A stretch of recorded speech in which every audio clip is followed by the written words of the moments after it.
साथियों, हिंदुस्तान टाइम्स का अंग्रेजी अखबार का एक कार्यक्रम था दिल्ली में, उसमें प्रधानमंत्री जी कह रहे हैं कि 13 करोड़ लोग गरीबी रेखा से बाहर हो गए हैं। अगर हम ये मान लें कि 13 करोड़ में 6 करोड़ मध्य प्रदेश के लोग हैं तो केवल गरीब ये बचे हैं, बाकी सब अमीर हो गए हैं। बताओ आबादी क्या है मध्य प्रदेश की?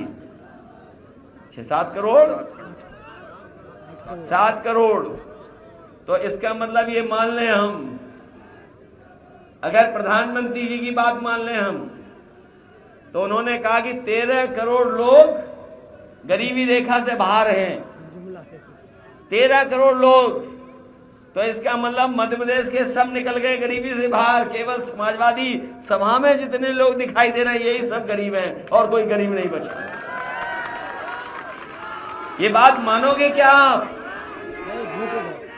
और जिस होटल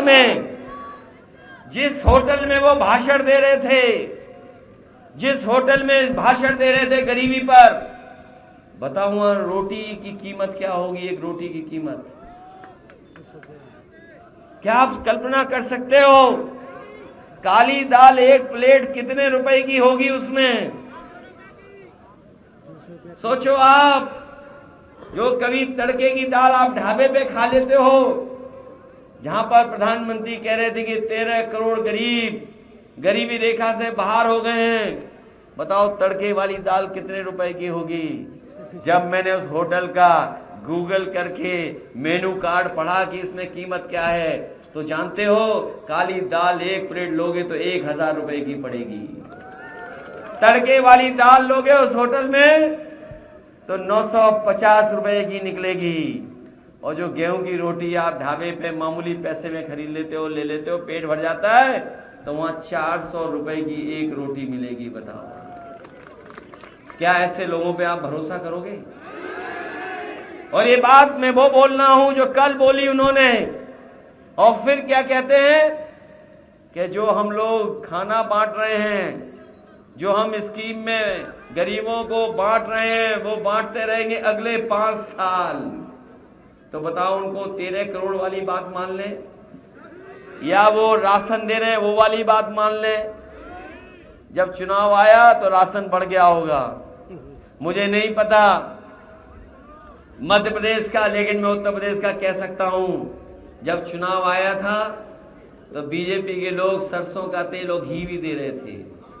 वोट ले लिया, घी भी गायब हो गया, सरसों का तेल भी चला गया, बाद में चना था वो भी चला गया, और जो नमक था वो दांत से टकराता था तो दांत का इलाज कराना पड़ रहा था।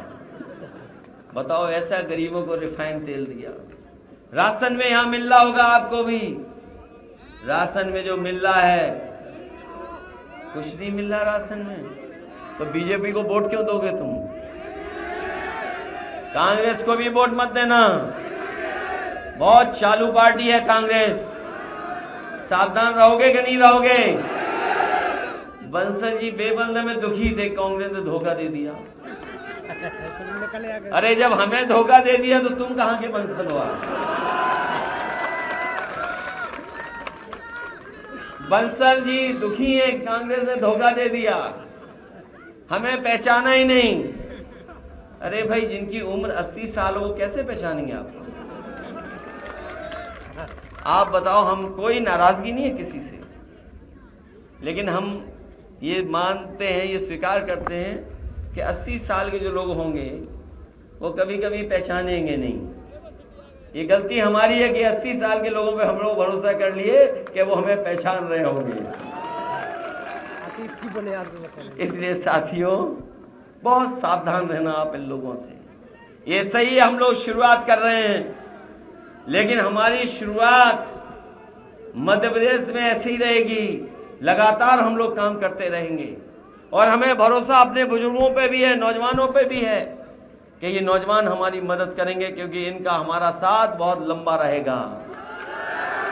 हम लोग जाति जनगणना कराना चाहते हैं।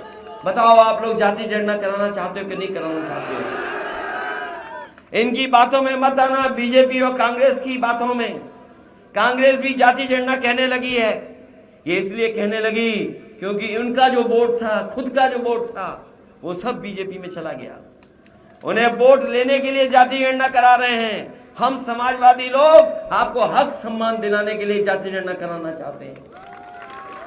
आपको हक मिले, सम्मान मिले, और केवल 27% तक बात नहीं है।